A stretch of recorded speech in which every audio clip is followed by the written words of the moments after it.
साम्राज्य की स्थापना हो जाएगी। और इस बीच नागपुर से बड़ी खबर सामने आ रही है। अखिल भारतीय अंधश्रद्धा निर्मूलन समिति ने चुनौती दी है पंडोकर सरकार को, एक खुली चुनौती।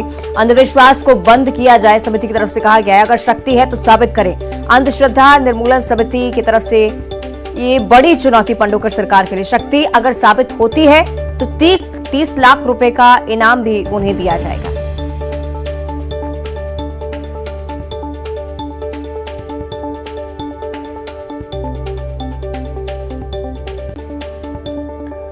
तो अखिल भारतीय अंधश्रद्धा निर्मूलन समिति की चुनौती हमने आपको दिखाई और इसको लेकर पंडोकर सरकार ने जवाब भी दिया है। उन्होंने इस चुनौती को स्वीकार कर लिया है। उन्होंने कहा है कि हमें हर तरह की चुनौती स्वीकार है, हम इसके लिए तैयार हैं।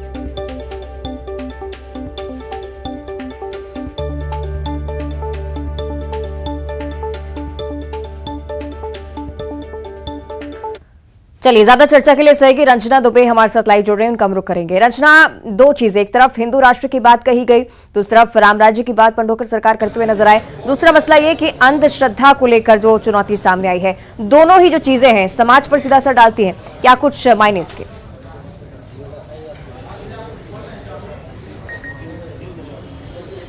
जय बंदिका, इससे पहले भी जो चुनौती है, जो अखिल भारतीय अंधश्रद्धा निर्मूलन समिति है, उन्होंने जो पंडित धीरेन्द्र कृष्ण शास्त्री हैं उनको भी दी थी। लेकिन इस चुनौती के बाद अब जो श्याम मानव हैं उन्होंने पंडोकर सरकार को भी इसी तरह की चुनौती दी है। और इस चुनौती को उन्होंने ये कहा है कि अगर जिस तरीके की वो दिव्य शक्ति, चमत्कारिक शक्ति और अलौकिक शक्ति होने की बात करते हैं, अगर ये प्रमाणित करते हैं तो उनको 30 लाख रुपए की जो पुरस्कार की राशि है वो दी जाएगी। और अगर जो दोनों ही चुनौतियों को स्वीकार करने के साथ ही जो शुरुआती राशि है 3 लाख रुपए की अमानत की राशि, वो उन्हें जमा करनी होगी। और इस चुनौती के बाद जो पंडोकर सरकार है उन्होंने इस चुनौती को स्वीकार कर लिया और ये भी कहा है कि ये किसी भी तरह से कोई भी फर्जी चमत्कारिक शक्तियां नहीं है, बल्कि ये पहले से ही उनके अंदर जो दिव्य और अलौकिक शक्तियां हैं। और चुनौती को स्वीकार करते हुए उन्होंने ये भी कहा है कि वो प्रमाणित भी करेंगे और इसके बाद 50 लाख रुपए की जो राशि है वो पुरस्कार स्वरूप दी जाएगी। यानी एक तरफ चुनौती दी गई और फिर पंडोकर सरकार की तरफ से चुनौती को स्वीकार कर लिया गया। लेकिन कब इसको प्रमाणित किया जाएगा और कब दोनों ही जो पंडोकर सरकार और श्याम मानव दोनों आमने सामने होंगे, अभी फिलहाल इस बात को लेकर जो चीजें हैं वो स्पष्ट नहीं है। लेकिन फिलहाल तो ये है कि जो चुनौती है उसको स्वीकार कर लिया गया है। और दूसरी बात, जिस तरीके से अभी हिंदू राष्ट्र बनाने को लेकर लगातार मांग उठ रही है, उसी को लेकर पंडोकर सरकार की जो बातें हैं वो बिल्कुल अलग इससे नजर आ रही है। उन्होंने हिंदू राष्ट्र बनाने की बात का तो समर्थन नहीं किया, लेकिन ये कहा है कि हिंदू राष्ट्र नहीं, लेकिन राम राज्य स्थापित जरूर करना चाहिए, क्योंकि राम राज्य बनाने से देश में एकता और अखंडता जरूर बनी रहेगी। क्योंकि अगर हिंदू राष्ट्र बनाने की बात यहाँ पर कही जाती है तो जो देश है वो अलग अलग धर्म संप्रदायों में बटेगा, अलग अलग टुकड़े इसके हो जाएंगे और देश को फिर एकता के साथ आगे बढ़ाने में मदद नहीं मिलेगी। इसीलिए दो जो बातें हैं वो अलग अलग तरीके से पंडोकर सरकार ने यहाँ पर कही है, जिसमें एक तो यही है कि हिंदू राष्ट्र की जगह राम राज्य की स्थापना करी जाए और दूसरा चुनौती को स्वीकार किया। और चुनौती प्रमाणित होने पर उन्होंने ये भी कहा है कि 50 लाख रुपए की राशि वो भी पुरस्कार। रंजना, मैं सुमित बात कर रहा हूं रंजना आपसे।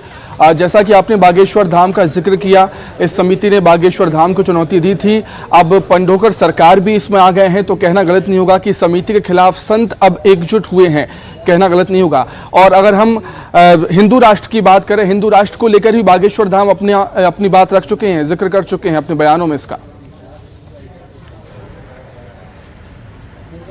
जी सुमित, बिल्कुल अंधविश्वास जो निर्मूलन समिति है वो सही है, गलत है ये हम नहीं कह रहे हैं। लेकिन जिस तरीके से उसने दावा किया है कि वो अंधविश्वास के खिलाफ एक तरह की संस्था चला रही है और लोग अंधविश्वास का शिकार ना हो, इसी को लेकर लगातार वो लोगों को जागरूक कर रही है। और यही वजह है कि वो लगातार ऐसी जो संस्थाएं, जो कि चाहे वो बागेश्वर धाम पंडित धीरेन्द्र कृष्ण शास्त्री की बात कर ली जाए या फिर पंडोकर सरकार की बात कर ली जाए, जो इस तरीके से संस्था का ये कहना है कि जिस तरीके से समाज में अंधविश्वास फैला रहे हैं, इन्हीं को एक तरह से उन्होंने अपनी दिव्य शक्ति, अलौकिक शक्तियों को सबके सामने प्रमाणित करने को लेकर जो चुनौतियां हैं वो दी हैं। लेकिन दूसरी बात ये भी है कि पंडोकर सरकार ने इस चुनौती को स्वीकार कर लिया। दूसरी बात, जो बागेश्वर धाम है, जिन्होंने इस चुनौती को स्वीकार उनके माध्यम से तो नहीं किया था, लेकिन जब वहां पर दरबार लगा था और उसके माध्यम से उन्होंने जरूर कहा था कि उन पर कई तरह के सवाल खड़े हो रहे हैं। और यहाँ पर आज उन्होंने जिस तरीके से लोगों को उनकी समस्याओं का समाधान किया, इससे तमाम जो उनके ऊपर सवाल खड़े हो रहे हैं उनका जवाब है। लेकिन इसके बाद अब पंडोकर सरकार ने चुनौती स्वीकार किया। देखना यही होगा कि कब कहां कैसे वो इन तमाम बातों निश्चित को देखना होगा प्रमाणित आगे करते इस हैं। मसले पर क्या कुछ कहा जाता है। शुक्रिया आपका रंजना फिलहाल इस जानकारी के लिए। और इस बीच